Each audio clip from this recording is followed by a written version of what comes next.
Debido a nuestra relación con Israel, nosotros, los Estados Unidos de América, somos cómplices de este genocidio. Quien sea presidente apoyará a Israel incondicionalmente debido al poder del lobby.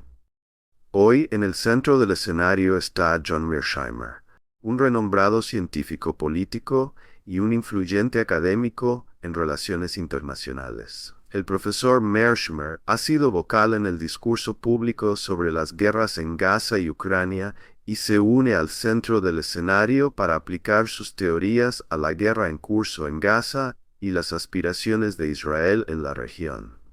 También opina sobre las elecciones presidenciales de los Estados Unidos de 2024 y el campo minado que es la política exterior de los Estados Unidos. Profesor John Mearsheimer, bienvenido a Center Stage. Me alegra estar aquí. Todos te conocían en la esfera de la ciencia política. ¿Los políticos también te escuchan? Creo que casi nadie en Occidente me escucha. Ciertamente en mi propio país, los Estados Unidos. Si te hubieran escuchado esos políticos, ¿dónde estaríamos hoy? Bueno, creo que el área principal donde opiné, donde pensé que podría tener alguna influencia, pero no la tuve, fue sobre el tema de Ucrania. He argumentado durante mucho tiempo que la expansión de la OTAN hacia Ucrania era una receta para el desastre, porque entendí muy bien que los rusos veían que Ucrania se convirtiera en parte de la OTAN como una amenaza existencial. Así que comencé a abogar enérgica y claramente en febrero de 2014 que Estados Unidos debería cesar y desistir de intentar traer a Ucrania a la OTAN. Pero por supuesto hicimos lo contrario. Continuamos persiguiendo la expansión de la OTAN y el resultado final es que en febrero de 2022 estalló la guerra. Creo que si la gente me hubiera escuchado en toda honestidad, y no hubiera expandido la OTAN o intentado expandir la OTAN a Ucrania, habríamos evitado esa guerra. Formaste parte de 3 escuelas principales de relaciones internacionales después de la Guerra Fría. Hay una especie de rivalidad entre ti, tu teoría del realismo político ofensivo, versus el optimismo de Fukuyama sobre el eventual triunfo de las democracias liberales y el famoso choque de civilizaciones de Huntington. Hasta eventos recientes, los académicos argumentarían que tus teorías suenan muy lógicas, pero permanecen sin probar. Bueno, como sabes, en la década de 1990 parecía que Frank Fukuyama tenía razón. ¿Sabes? Él había argumentado que habíamos alcanzado el fin de la historia. La política de las grandes potencias ya no existía. Todos íbamos a vivir felices para siempre. Y de hecho, Frank Fukuyama dijo al final de su artículo sobre el fin de la historia que el problema más grande que enfrentaríamos en adelante sería el aburrimiento. Pero esa teoría de la política internacional, esa teoría que explica que vamos a tener un mundo pacífico, ya no parece creíble. En cuanto a Sam Huntington, él hizo el argumento de que tenemos este choque civilizacional en curso, y una de las características centrales de su argumento era el Islam contra Occidente, y en el momento del 11 de septiembre parecía que tenía razón para muchas personas. Nunca lo creí, porque creo que el concepto de civilizaciones no te lleva muy lejos, no es un concepto analíticamente poderoso. Creo que la ideología más poderosa en el mundo es el nacionalismo. El planeta está lleno de estados nacionales. Los estados nacionales son la encarnación del nacionalismo. Y creo que argumentar que las civilizaciones son lo que realmente importa, y que las guerras tienen lugar entre civilizaciones y no entre estados de diferentes civilizaciones, es un error. Entonces, tonta tu teoría ahora sobre la guerra de Israel-Gaza-Líbano. ¿Cómo diseccionas este conflicto ahora? Los palestinos viven dentro del gran Israel, ¿verdad? No hay un Estado palestino luchando contra un Estado israelí. Mi teoría se aplica al conflicto interestatal y se aplica principalmente al conflicto entre grandes potencias. Y en Medio Oriente no estamos hablando de grandes potencias. Y de hecho, con respecto al conflicto israelí-palestino, ni siquiera estamos hablando de un conflicto interestatal. Tuviste una primera intifada en 1987, tuviste una segunda intifada en 2000, y lo que sucedió el 7 de octubre es solo otra manifestación de este conflicto entre los palestinos y los israelíes dentro del Gran Israel. ¿Ya no crees en la solución de dos estados? Pensé que la solución de dos estados era posible hace muchos años. ¿Qué mató esa perspectiva para los palestinos? Creo que los israelíes nunca han tenido interés en una solución de dos estados desde el principio. Quiero decir, la sabiduría convencional en Occidente, ciertamente en los Estados Unidos, es que los israelíes han ofrecido generosamente a los palestinos un estado propio en varias ocasiones, y en cada una de esas ocasiones los palestinos han rechazado esa oferta generosa. Creo que esto es una tontería. Simplemente no es cierto. Los israelíes nunca han ofrecido a los palestinos un estado viable propio y nunca han tenido interés en eso. Estamos en un punto hoy donde es virtualmente imposible imaginar a Israel dando a los palestinos un estado propio. Creo que realmente solo hay dos posibilidades sobre la mesa. Una es la continuación del apartheid israelí o la limpieza étnica de los palestinos en Gaza y en Cisjordania, y comenzó en 1948 con la Nakba. La segunda gran limpieza fue en 1967, y ahora hay algo de limpieza en curso. Aunque los israelíes no han podido mover grandes números de palestinos fuera de Gaza o Cisjordania, y con suerte no podrán hacer eso. ¿Cómo ve alguna persona en la administración estadounidense este genocidio que se desarrolla?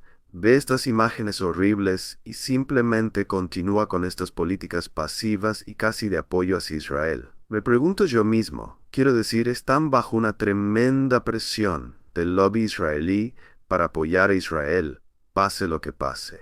Entonces, si Israel comete un genocidio, como lo está haciendo en Gaza, no hay duda de que el lobby va a grandes longitudes para presionar a los políticos y formuladores de políticas para apoyar completamente a Israel, y la mayoría de ellos lo están haciendo.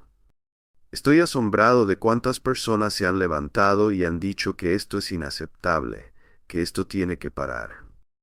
Quiero decir, toma a alguien como Samantha Power, quien es la cabeza de USAID. Ella se hizo un nombre como académica sobre genocidio, y dejó en claro que estaba horrorizada por los genocidios, y horrorizada por el hecho de que los Estados Unidos no habían hecho lo suficiente en el pasado para cerrar o para prevenir genocidios. Y aquí está, en la administración Biden, en una posición muy prominente, sin protestar por lo que está sucediendo en Gaza. Simplemente esperarías que los seres humanos que ven cosas como estas sucediendo se levanten y digan basta ya. ¿Cómo racionaliza la administración estadounidense ser un partidario de un genocidio? ¿Cómo es esto racional políticamente para los Estados Unidos? Muchas personas no usan la palabra genocidio. Muchas personas creen que en realidad no está ocurriendo un genocidio. Mucha gente simplemente entierra la cabeza en la arena. No quieren ver el mal que está teniendo lugar en Gaza y por lo tanto mantienen la boca cerrada. Entonces, técnicamente, la narrativa es un jugador importante. No hay duda de que la narrativa importa. El argumento de que los iraníes son los titiriteros maestros, que son la causa principal de todos estos problemas que vemos hoy, creo que este argumento es una tontería. Los iraníes no son la causa principal de este problema. Los israelíes son la causa principal de este problema, pero hay una narrativa en Occidente que te dice lo contrario, un argumento que culpa a los iraníes. Esto es un conflicto entre los palestinos e israelíes, y es una lucha desigual. Los israelíes son Godzilla y los palestinos son Bambi. ¿A dónde lleva Israel a la región? Israel tiene este sueño de que va a remodelar la región. Va a poner fin al apartheid israelí mediante la limpieza de los palestinos. Va a derrotar a Hezbollah y eliminar a Hezbollah como una amenaza. Y con respecto a Irán, Irán será neutralizado también, y los Estados Unidos desempeñarán el papel clave en hacer eso. Los israelíes entienden muy bien que no están en posición de hacer un gran daño a Irán y neutralizar a Irán. Pero Estados Unidos podría hacer eso. En su mente, Estados Unidos puede lidiar con el programa nuclear iraní. Israel busca continuamente ejercer su poder en la región, pero también habla de aumentar su seguridad. Sin embargo, los eventos pasados han demostrado que solo disminuye. ¿Cómo puede uno racionalizar este equilibrio entre el poder y el deseo de seguridad de Israel? Israel está ideológicamente comprometido con un Israel más grande. Los israelíes creen que Cisjordania y la Franja de Gaza les pertenecen, que este territorio es sagrado. Y además entienden que los palestinos son un problema. Son un obstáculo para ellos para crear un Estado judío homogéneo que incluya Gaza y Cisjordania. Por lo tanto, creen que están justificados desde un punto de vista ideológico para eliminar a los palestinos de ese territorio.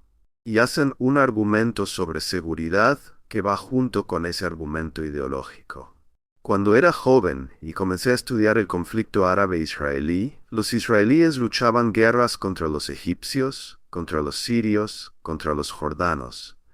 Estas eran guerras convencionales, y los israelíes eran muy adeptos a luchar esas guerras, y no necesitaban mucha ayuda de Estados Unidos ni de ningún otro país para ganar esas guerras.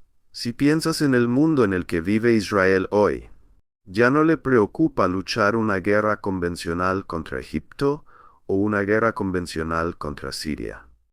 Está luchando contra grupos de resistencia como Hamas y Hezbollah que están armados con misiles y cohetes. Está luchando contra Irán y no está luchando una guerra convencional contra Irán, está lidiando con cohetes, misiles y drones provenientes de Irán. Los israelíes están ahora en una posición donde tienen que depender mucho de Estados Unidos. No se quiere subestimar cuán importante es para Israel hoy tener apoyo militar y económico de Estados Unidos. No hay forma de que Israel pudiera estar luchando estas guerras sin mucho apoyo de Estados Unidos. Esta es una situación fundamentalmente diferente a la que Israel estaba en la década de 1950, 1960, 1970 e incluso en la década de 1980. Tu último libro tiene un título muy interesante: ¿Cómo piensan los estados? ¿Cómo piensa Irán respecto a esto ahora? Ni Irán ni Estados Unidos quieren luchar el uno contra el otro. Son los israelíes los que han estado tratando de arrastrar a los iraníes y a los estadounidenses a una pelea. Así que están siendo racionales. Oh sí, creo que los iraníes están siendo racionales desde el punto de vista iraní. La forma inteligente de lidiar con Israel es, indirectamente, apoyar a Hezbollah, apoyar a Hamas, apoyar a los hutíes en Yemen y así sucesivamente, apoyar a las milicias en Irak y en Siria también. Pero desde un punto de vista iraní, no quieres involucrarte directamente, a menos que absolutamente tengas que hacerlo. Y los iraníes pensaron, creo hasta el 1 de octubre, que podrían apaciguar a los estadounidenses, apaciguar a los israelíes, podrían conseguir algún tipo de acuerdo con los estadounidenses para que Irán evitara ser arrastrado al conflicto. Fue el 31 de julio que Israel mató al líder palestino en Teherán. Y no fue hasta el 1 de octubre que Irán contraatacó. Es un largo periodo de tiempo. Y eso, creo, es porque los iraníes estaban buscando una manera de no tener que contraatacar. Los estadounidenses les decían que conseguiríamos un alto al fuego en Gaza. Y una vez que consiguiéramos un alto al fuego en Gaza, Irán entonces no tendría que contraatacar a Israel. Pero por supuesto, los estadounidenses no consiguieron un alto al fuego. Los israelíes salieron y asesinaron a Nasrallah, y los iraníes entendieron que ya era suficiente. Entonces, el 1 de octubre, los iraníes contraatacaron con más de 180 misiles balísticos dirigidos a Israel. Los israelíes han dicho que ahora van a contraatacar, y lo que los iraníes han dicho es, de acuerdo, contraatacas. Vamos a contraatacar, y si contraatacas, contraatacaremos. Los iraníes entienden que tienen que subir la escalera de escalada, porque no hay cooperación con los estadounidenses y los israelíes para cerrar este conflicto. ¿Hasta dónde puede llegar Irán? ¿Qué herramientas tiene? Los iraníes pueden usar su inventario de misiles balísticos para destruir campos petrolíferos y refinerías de petróleo en la región y cortar el flujo de gran parte del petróleo del Medio Oriente al resto del mundo. Esto tendría consecuencias catastróficas para la economía internacional, y la mera amenaza de esto tiene un valor disuasorio significativo. Los iraníes, como sabes, han estado enriqueciendo material nuclear hasta el 60%, y es bastante fácil para ellos enriquecer hasta el 90%, lo que les daría suficiente material fisible para unas pocas bombas. Si Irán consiguiera una bomba, habría dos posibles consecuencias que son profundamente preocupantes. La primera es que sin duda habría más proliferación en el Medio Oriente. Los saudíes, por ejemplo, han dicho que si Irán consigue una bomba, nosotros conseguiremos una bomba. Y si Irán y Arabia Saudita tienen bombas, imaginaría que los turcos, los iraquíes y los egipcios no estarían muy lejos. Así que tendríamos mucha proliferación nuclear, con toda probabilidad, si Irán consigue una bomba nuclear. ¿Puedes imaginar una crisis entre un Irán armado nuclearmente y un Israel armado nuclearmente?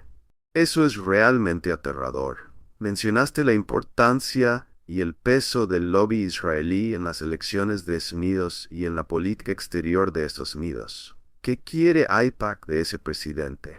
¿Qué quiere Netanyahu de ese presidente? Y al final, ¿qué harán cualquiera de estos dos candidatos? Lo que AIPAC y el lobby quieren de Estados Unidos, sin importar quién sea el presidente, es apoyo incondicional para Israel. Quieren que Estados Unidos respalde a Israel, pase lo que pase.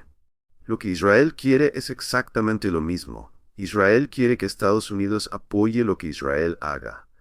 Si Israel necesita más armas, Estados Unidos debería darle esas armas a Israel. Si Israel necesita apoyo diplomático en la ONU o donde sea, Estados Unidos debería dar ese apoyo diplomático a Israel. Por lo tanto, los objetivos de Israel y del lobby israelí son sinónimos. No importa si Donald Trump es elegido o Kamala Harris es elegida, quien sea que sea presidente apoyará a Israel incondicionalmente debido al poder del lobby. Como estadounidense, ¿cómo te sientes de que la política exterior de tu país no sea realmente tuya debido a nuestra relación con Israel? Nosotros, los Estados Unidos de América, somos cómplices de este genocidio.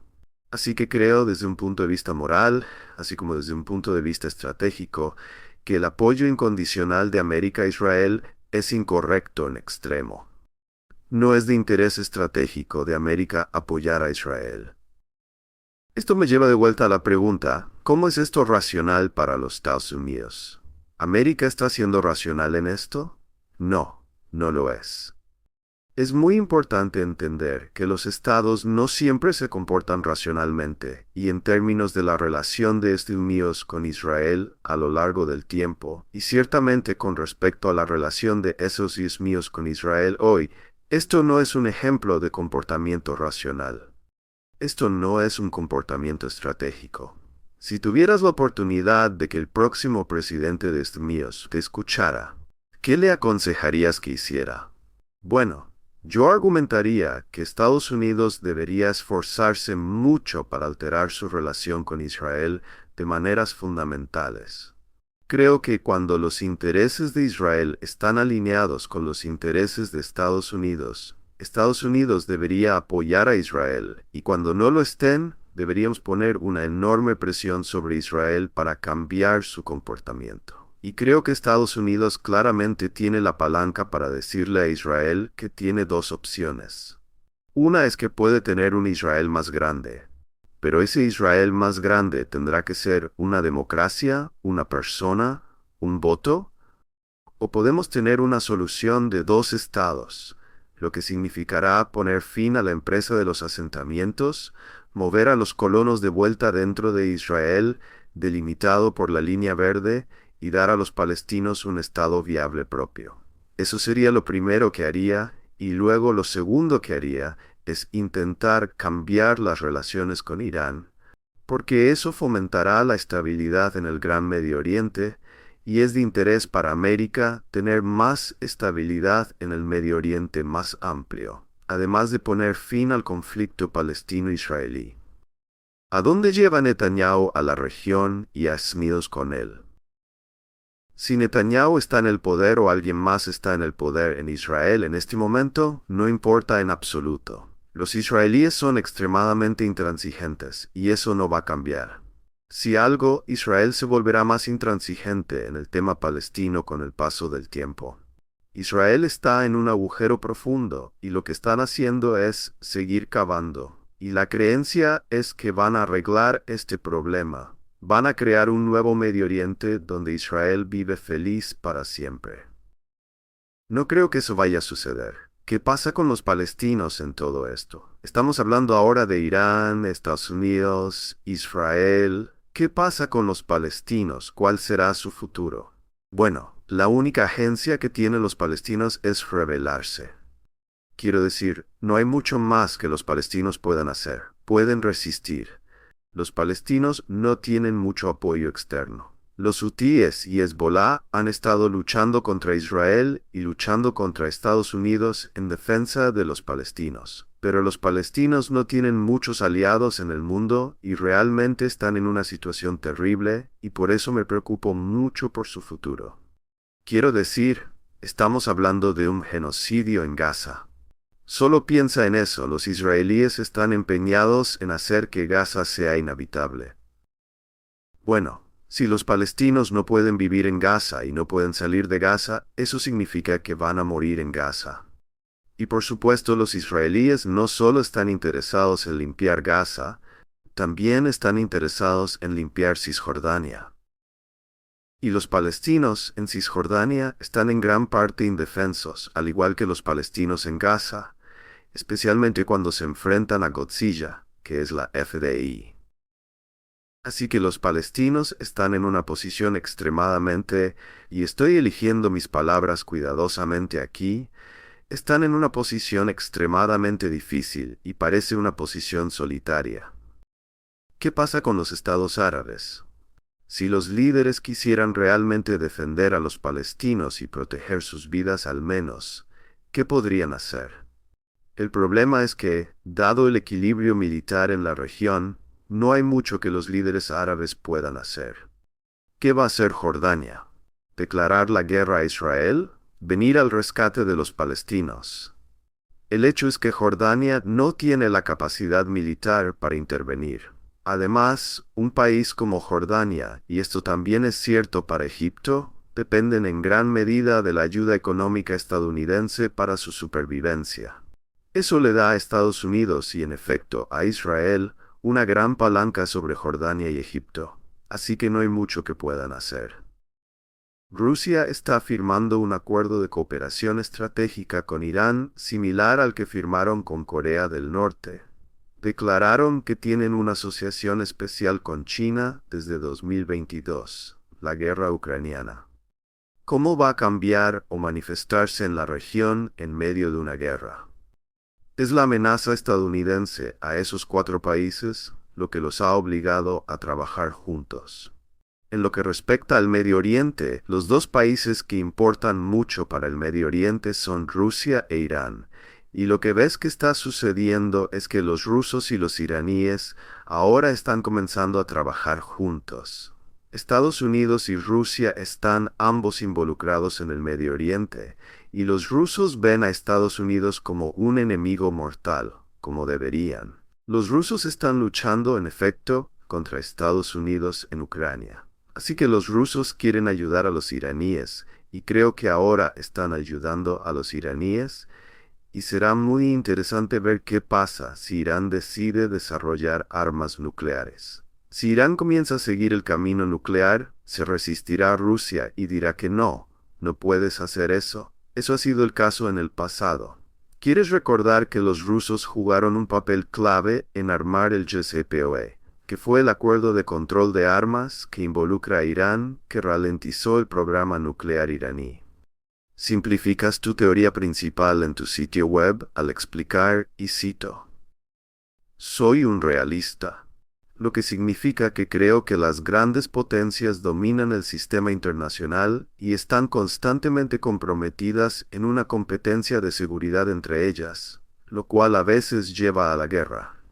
Vienes de la mayor potencia, que a veces hace su guerra en mi región. Yo vengo de esta región, donde la mayoría de las guerras ocurren principalmente.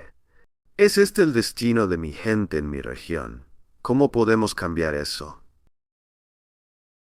El Medio Oriente no va a ser una región pacífica durante mucho tiempo. 8 días antes del 7 de octubre, Jake Sullivan, que es el asesor de seguridad nacional del presidente Biden, dijo que no había visto el Medio Oriente tan pacífico, pero lo que él no entendió fue que debajo de la superficie había estas poderosas fuerzas volcánicas que solo estaban esperando erupcionar. Y por supuesto, comenzaron a erupcionar el 7 de octubre, y hemos tenido una serie de erupciones desde entonces. Así, ¿qué pasa con la juventud? Parecen tener estándares más altos que nosotros, valores morales más altos que nosotros y un mayor sentido de justicia. ¿Ves que van a cambiar el mundo? Creo que no hay duda de que cuando miras a los jóvenes hoy, están mucho más atentos a los derechos humanos, están mucho más atentos a hacer lo correcto desde un punto de vista moral. No es casualidad que cuando miras lo que ha estado sucediendo en Occidente en términos de protestas contra la política israelí en Gaza, los jóvenes han estado liderando esas protestas y hay mucha más insatisfacción, mucho más enojo con Israel entre los jóvenes en Occidente de lo que hay entre las personas mayores. El problema es que las personas mayores controlan las posiciones de formulación de políticas, y pasará mucho tiempo antes de que esos jóvenes se conviertan en formuladores de políticas en Occidente. No está claro que la opinión pública importe mucho para cómo operan los formuladores de políticas. ¿Quieres entender que si la opinión pública en Occidente gobernara cómo los líderes occidentales trataran con Israel sobre Gaza y sobre Cisjordania, tendríamos una política fundamentalmente diferente? Pero en el nivel de élite, las élites permanecen casi al 100% comprometidas a apoyar a Israel, pase lo que pase.